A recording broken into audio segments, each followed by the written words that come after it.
잘 보니까 한 장을 그래도 다 읽었습니다. 같이 기도하고 말씀 생각하십시다. 하나님 아버지, 이제도 저희가 말씀 앞에 앉아 있사오니 살아계신 주님 앞에 있사오며 하나님께서 영광을 받으시고 말씀을 주심으로 부족하고 미천한 종이 말씀을 조금 해석하며 또 함께 묵상하며 말씀을 듣고 받으며 그래서 기록된 책의 말씀을 아무쪼록 조금이라도 깨닫게 하시고 거기에 담긴 진리와 교훈을 깨닫고 마음의 교훈을 얻음으로써 하나님을 더욱 잘 섬기고 사랑하고 주의 뜻대로 사는 저와 우리 모두가 되게 하여 주옵소서.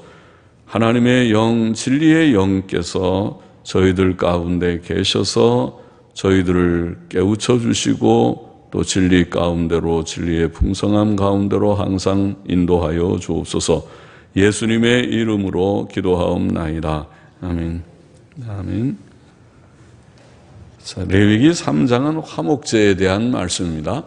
1장은 번제, 2장은 소제. 소제는 곡물제사라고 했죠. 곡식제사, 곡물제사.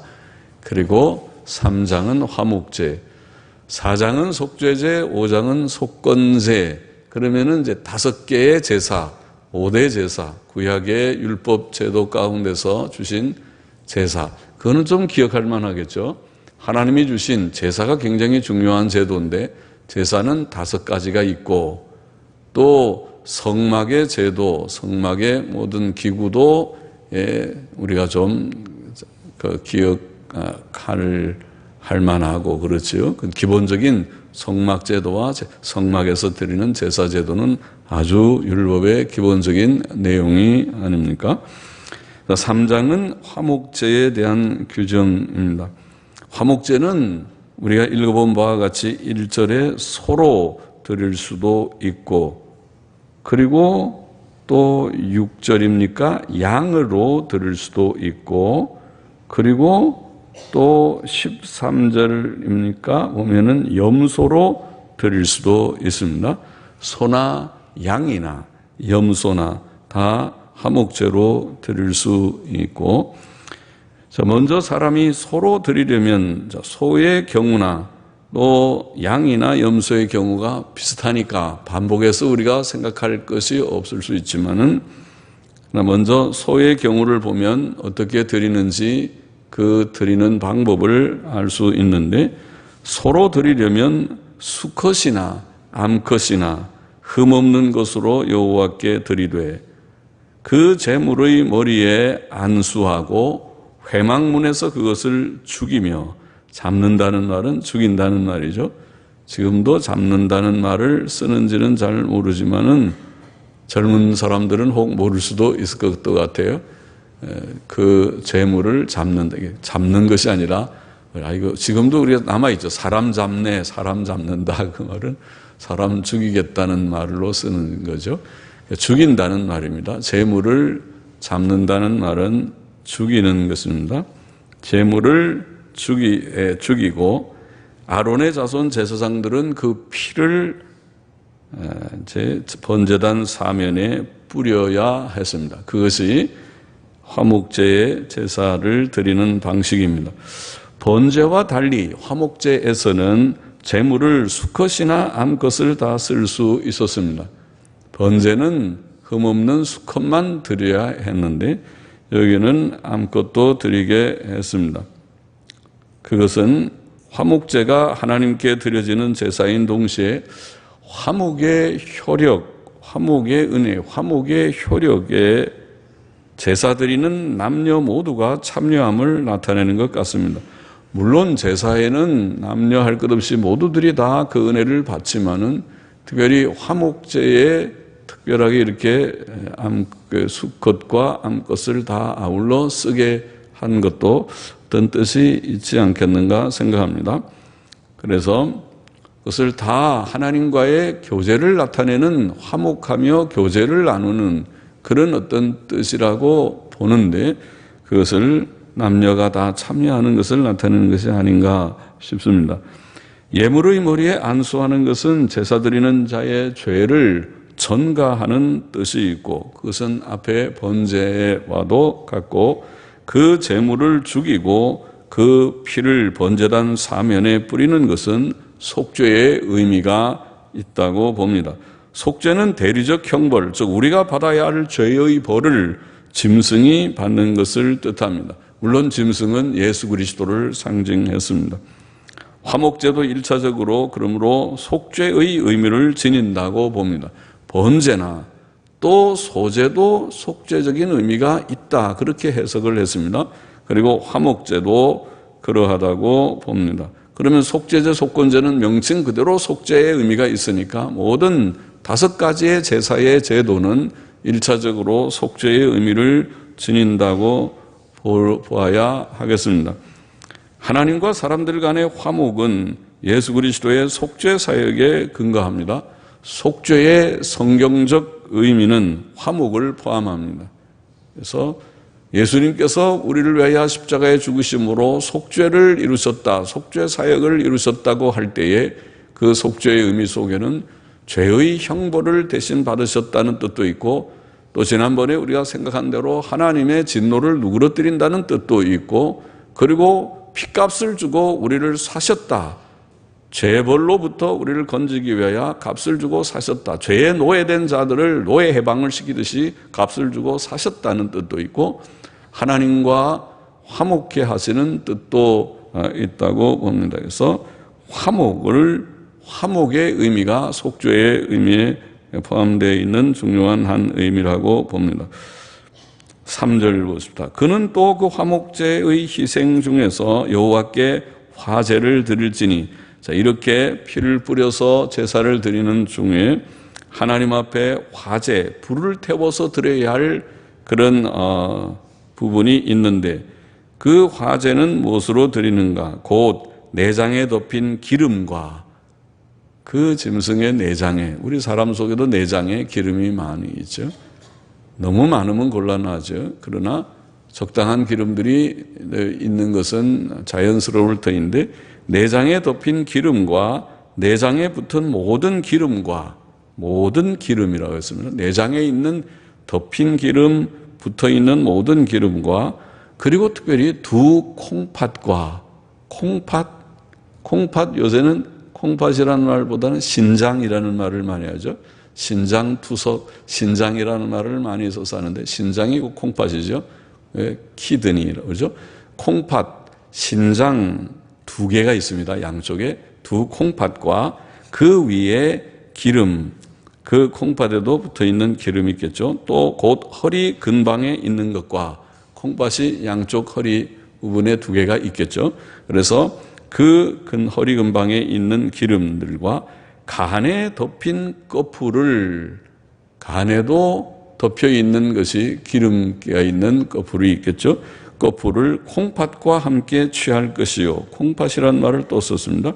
아론의 자손은 그것을 단 윗불 위에 있는 나무 위 번제물 위에, 번제단은 그 이름이, 제단이 번제단이라고 하듯이 번제물이 항상 끊임이 없이 아침 저녁으로 계속해서 번제의 불이 붙어 있고 번제의 제물이 태워지고 있는 번제단이라고 보여지는데, 그 번제물 위에다가 지금 이 기름과 두 콩팥을 태우라. 그것이 화제라. 이는 화제라. 하나님 앞에 불태워 드리는 제물이라. 화제라. 여호와께 향기로운 냄새니라. 이렇게 되어 있습니다. 기름은 제물의 가장 좋은 부분을 가리키기도 하지만은 기름진 것, 또 기름은 맛있습니다. 그래서 기름이 없는 고기 부분을 먹으면 좀 퍽퍽하다고 그러죠. 맛이 없고, 순수한 단백질이긴 하겠지만은 맛이 좀 없고, 기름이 있으면 맛이 있는데, 그래서 젊은 사람들이, 남자들이 삼겹살을 좋아하는데, 그러나 몸에는 되게 나쁜 것이죠. 기름이 있으니까, 동물성 기름이 나쁘다는 거 다 아니까. 삼겹살 많이 먹으면 콜레스테롤이 높아지고 나중에 고혈압 생기고, 그 다음에 뭐 여러 가지 문제가 생기게 되죠. 그거는 이제 조심을 하고 아주 기름을 빼야 되는데, 그러죠. 그런데 여튼 기름지다고 하는 것은 맛이 있고 좋은 부분이기는 합니다. 제일 좋은 건 꽃등심이죠. 제일 비싼 고기 부분이죠. 꽃등심은 그 속에 고기와 기름이 서로 섞여서 얼룩얼룩하게 아주 있기 때문에 모양도 좋고 먹으면 입에서 아주 살살 씹히는 그런 부분이지만은 몸에는 별로 그렇게 좋은 것이 아니죠. 기름이 많기 때문에 마블이라는 것은 속에 결국 기름이 다 섭섭이 있는 부분이 아닌가 싶습니다. 그래서 그런데 여하튼 좋은 부분이긴 하지만은 이 기름이라고 하는 것이 무엇을 상징할 것이라고 봅니다. 이 기름은 성경에서 아마 제가 어떤 근거나 이런 걸 확실히는 잘 모르지만 이 기름은 교만을 상징하는 것이 아니겠는가. 사람이 기름이라고 하는 것은 하나님의 말씀을 들을 때에 겸손히 말씀을 잘 받는 것과 대조해서 마음에 기름이 지면은 말씀이 들어가지를 않아요. 말씀이 우리 속에 오다가도 기름이 지면은 말씀의 화살이 옆으로 빗나가 버리듯이 명중을 하지 못하는 그런 교만하면, 사람이 교만하면 아무것도 들어오는 것이 없어요. 온유와 겸손이 있어야 순한 마음, 열린 마음으로 하나님의 말씀을 들을 수가 있을 것이고, 기름이 넘어지면 말씀이 들어오지 못하지 않겠느냐. 교만을 상징하는 것이 아니겠는가. 기름을 태워버리라. 기름을 태워버리라. 그렇게 되어 있고, 또 하나 여기에 두 개의 콩팥을 태우라고 했는데, 이 사람의 몸속에 있는 이 두 개의 콩팥은 매우 중요한 기능을 한다고 합니다. 짐승도 마찬가지겠죠. 똑같은 비슷한 구조니까. 그래서 이 두 콩팥은 조그맣답니다. 우리 사람 속에 있는 콩팥은 10cm, 10cm면 한 뼘의 절반 정도밖에 안 되는 10cm, 길이가 10cm, 너비가 5cm니까 조그만 것입니다. 모양은 완두콩처럼 꼭 생겼습니다. 그런 콩팥인데 그 속에는 각각 두 개, 한 개당 100만 개의 작은 신장 단위라고 하는 아주 오묘한 그런 구조로 되어 있어요. 100만 개가 되는, 100만 개면 엄청 많은 거죠. 그게 있어서 피가, 모든 몸에 있는 피가 일단은 신장을 통과합니다. 신장을 통과하면서 모든, 그걸 이제 어려운 말로 책의 무슨 항상성의 조절이라든가 표현을 뭐 그렇게 어렵게 하더라고. 항상 우리의 몸을 유지시켜주는 조절 기능을 합니다. 다시 말하면 몸속의 모든 불순한 것들이 신장을 통과하면서 불순물이 다 제거되어서 거기에서 연결되는 것이 요도관으로 내려가서 오줌으로 빠져버리는 것입니다. 그렇게 이 굉장히 조그만 10cm도 안 되는 길이의 조그만 이 신장, 콩팥이라는 기능은 아주 중요한 기능을 합니다. 신장이 망가지면 사람이 큰일 나죠. 그래서 신장투석이라는 것을 해야 겨우 살아가고, 만일 그렇게 투석하지 못하면 얼굴이 막 붓고 온 몸의 기능이 떨어져 결국 죽게 되기도 하죠. 자, 이 중요한 기능의 그런 기능은 곧 노폐물을 피 속에 노폐물을 걸러 주어서 피를 깨끗하게 하는 것이다. 쉽게 말하면 그런 기능이라고 보여집니다. 여하튼 하나님께서는 이 중요한 기름, 가장 좋은 부분인 기름과 두 콩팥을, 그것을 화제로 드리라, 그것을 태우라고 그렇게 명하십니다. 그것은 우리 속의 교만과 노폐물을 같은 죄성을 깨끗하게 해야 함을 상징하는 것이 아닌가 싶습니다. 교만과 죄성을 다 태워버리는 것은 매우 의미 있는 그러한 일이죠. 또 화목제도 번제나 소제처럼 하나님께 향기로운 냄새가 되는 제사이었습니다. 그래서 3장 5절 16절에 향기로운 냄새라는 말을 두 번이나 하고 있습니다. 그것은 번제나 소제처럼 하나님의 진노를 누그러뜨리는 냄새, 그렇게 우리가 지난 시간에도 설명했죠. 하나님의 진노를 누그러뜨리는 냄새라는 속죄적 의미가 있다고 보입니다. 화목제도 1차적으로는 속죄를 의미한다고 봅니다. 그것은 특히 하나님과의 화목, 즉 하나님과의 교제의 회복을 상징한다고 봅니다. 모든 제사는 기본적으로 속죄를 의미한다고 봅니다. 그것은 예수 그리스도께서 십자가의 죽으심으로 이루어졌습니다. 우리는 예수 그리스도 안에서 하나님과 화목해야 합니다. 화목하게 되었습니다. 예수님을 믿음으로 하나님과 우리의 죄로 인하여 원수되었던 관계가 회복되었습니다. 화목하는 관계로 회복되었습니다. 자, 6절부터 11절은 화목제물이 양인 경우에 대해서 말씀하고 있고 12절부터는 염소인 경우에 대해서 말씀하는데 그 화목제를 드리는 그런 방식은 비슷합니다. 양의 경우에 화목제의 화제의 내용물로 양의 미려골에서라는 말이 있죠. 그 기름 곧 미려골, 미려골은 꼬리뼈를 가리키는 말인데 꼬리뼈에서 밴 기름진 꼬리를 언급했고 또 화목제의 화제는 여호와께 드리는 식물이라는 표현이 11절, 16절에 두 번 나와 있습니다.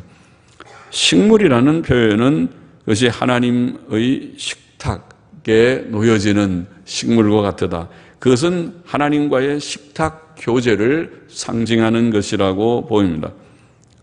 그것은 하나님께 드리는 식물일 뿐만 아니라 제사 드리는 자들과 다른 이들도 그것의 나머지 부분을 먹을 수 있는 음식이었습니다.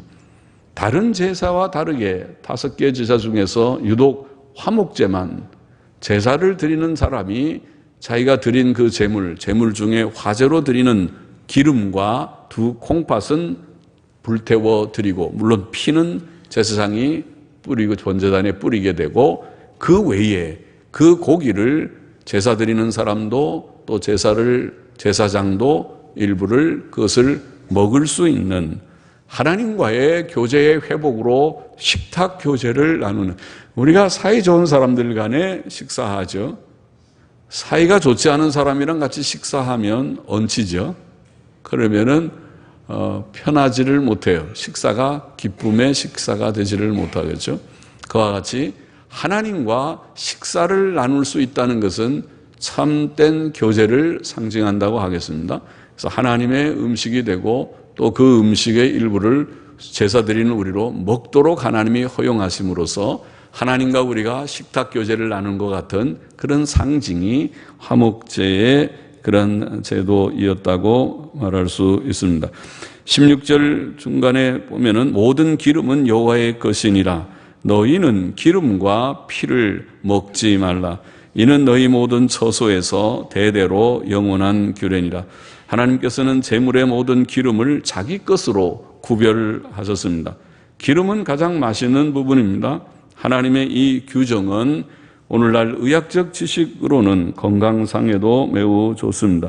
동물성 기름이 사람의 혈관 내벽에 불순물을 끼게 만들며 혈압을 높이고 동맥경화나 뇌졸중을 일으킨다는 사실은 오늘날 많이 알려진 상식이 되었습니다. 자, 본장의 교훈은 무엇입니까? 첫째로 죄인은 하나님과 화목해야 합니다. 화목제도 1차적으로 속죄의 의미를 가졌습니다. 그것은 제사 드리는 자가 그 제물의 머리에 안수하고 그것을 죽이고 그 피를 제사장으로 하여금 번제단 사면에 뿌리게 하는 행위에서 잘 드러나 있습니다. 그런데 이 속죄 사역은 화목이라는 뜻을 가졌습니다. 화목은 성경적 속죄 개념의 한 요소입니다. 예수께서는 십자가의 죽으심으로 하나님과 우리를 화목케 하셨습니다. 로마서 5장 10절은 우리가 원수되었을 때에 그 아들의 죽으심으로 말미암아 하나님으로 더불어 화목되었은즉 그렇게 말씀합니다. 주님의 죽으심은 우리와 하나님과 우리 사이를 화목케 하시는 죽음이었습니다. 고린도후서 5장 18절에도 모든 것이 하나님께로 났나니 저가 그리스도로 말미암아 우리를 자기와 화목하게 하셨다고 말씀했고, 에베소서 2장 14절 이하에도 그는 우리의 화평이신지라 둘로 하나를 만드사 중간에 막힌 담을 허시고 원수된 것 곧 의문에 속한, 의문은 글자죠. 글자, 율법 조문을 말합니다. 의문, 글자에 속한 계명의 율법을 자기 육체로 폐하셨으니 이는 이 둘로 자기 안에서 한 새 사람을 지어 화평하게 하시고 또 십자가로 이 둘을 한 몸으로 하나님과 화목하게 하려 하십니다.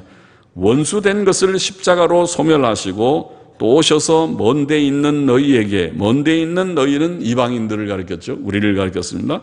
먼데 있는 너희에게 평안을 전하시고 가까운 데 있는 자들, 가까운 데 있는 자들은 유대인을 가리켰는데 유대인들에게 평안을 전하셨으니 이는 저로 말미암아 우리 둘이 이방인이든 유대인이든 우리 둘이 한 성령 안에서 아버지께 나아감을 얻게 하려 하십니다.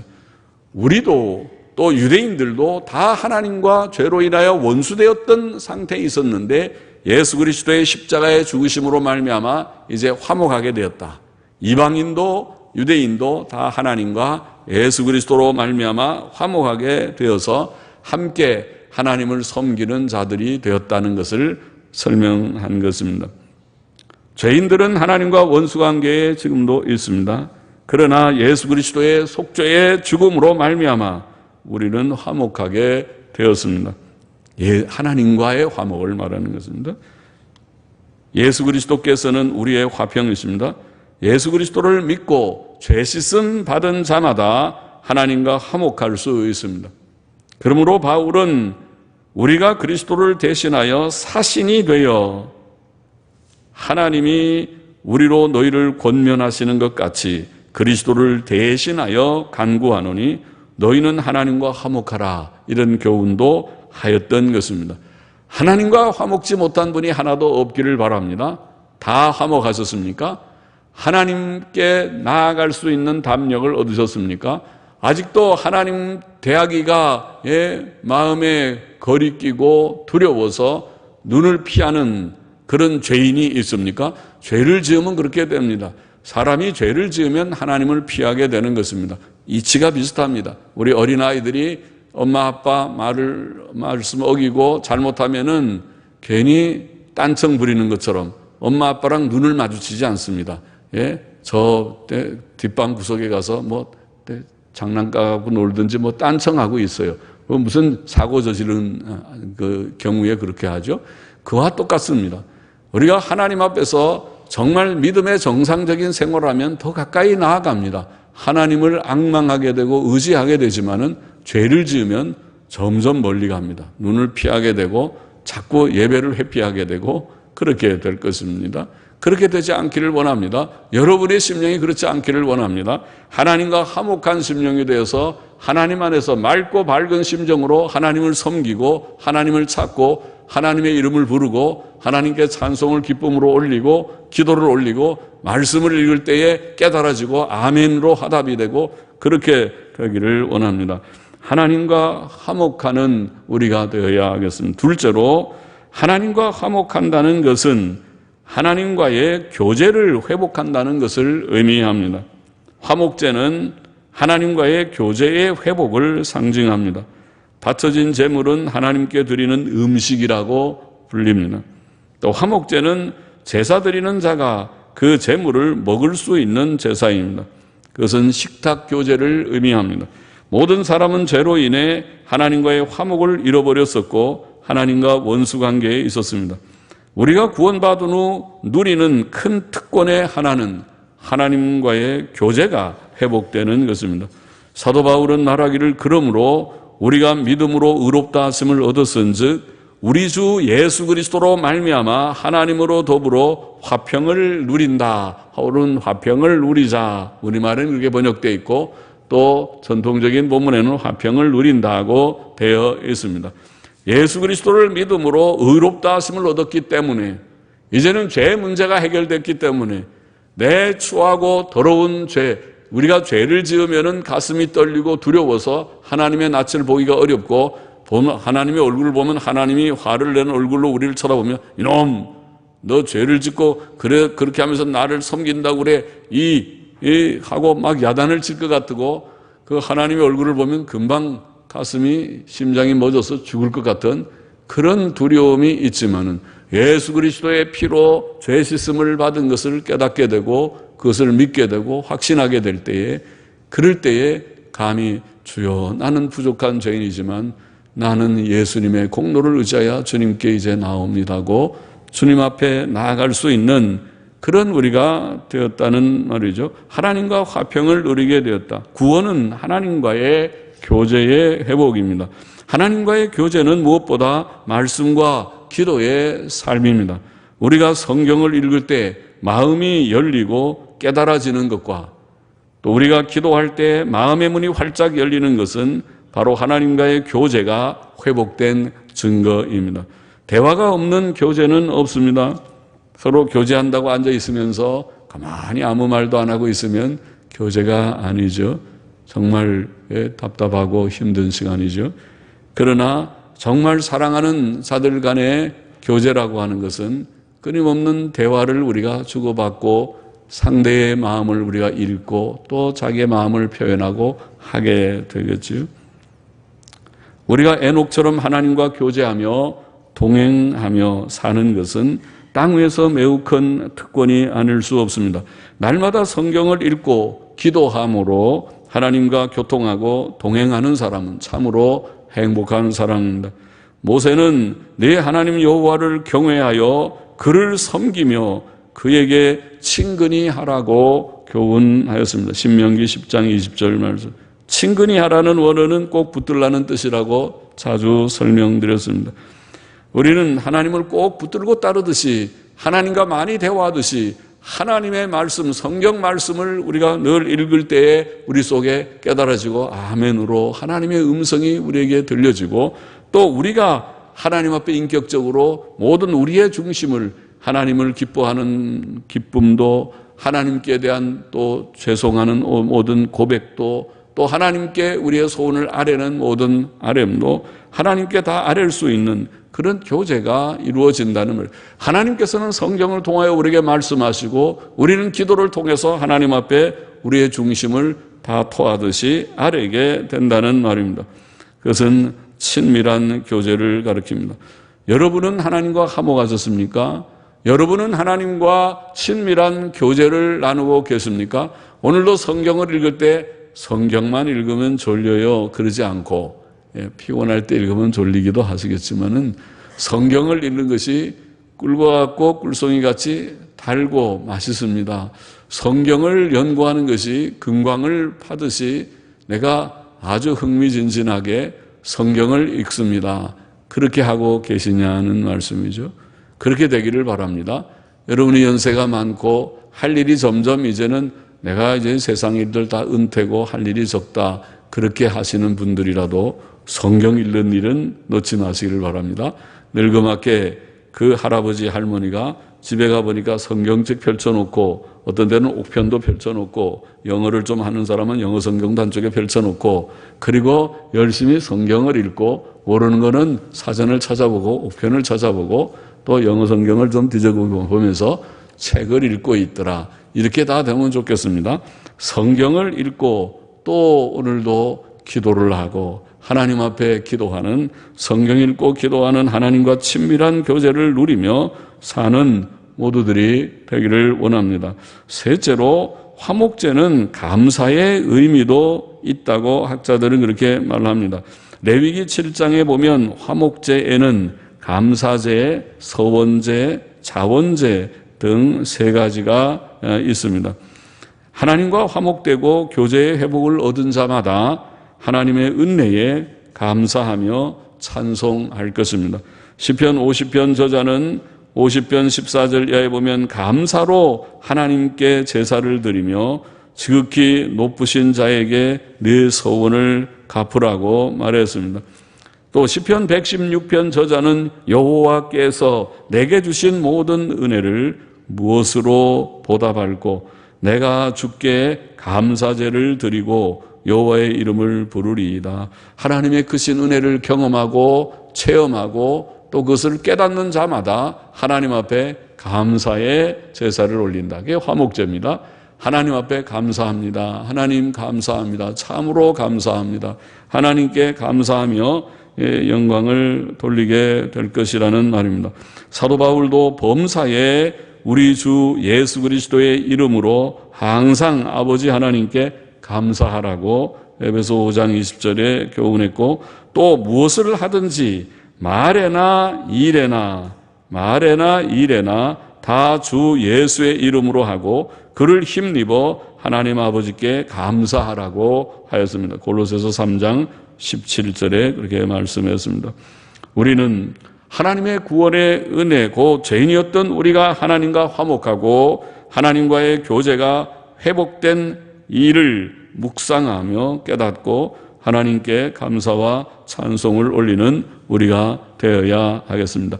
하나님과 화목했습니까? 하나님과 밀접한 교제가 이제 회복되셨습니까? 그리고 늘 하나님의 은혜를 깨닫고 감사로 주께 영광을 돌리고 있습니까? 오늘 화목제를 우리가 생각하면서 이 질문을 마음속에 스스로 질문하고 또 바른 대답을 할 수 있게 되기를 원합니다. 기도하십시다. 하나님 아버지 감사합니다. 우리가 하나님과 원수되었었지만은 예수 그리스도의 십자가의 죽으심으로 하나님과 화목되는 은혜를 우리에게 주셨고, 우리가 하나님과 원수되었을 때는 하나님과 친밀한 교제를 나누지 못하였으나 이제 화목된 이제 우리가 말씀과 기도로 주님과 교제하며 친밀히 교제하며 동행할 수 있게 하신 것을 할렐루야 감사드립니다. 아버지 하나님의 모든 이 구원의 놀라운 은혜를 늘 깨닫고 범사에 감사하면서 하나님 섬기며 살아가는 저와 우리 모두가 되게 하여 주옵소서. 감사하며 예수님의 이름으로 기도하옵나이다. 아멘.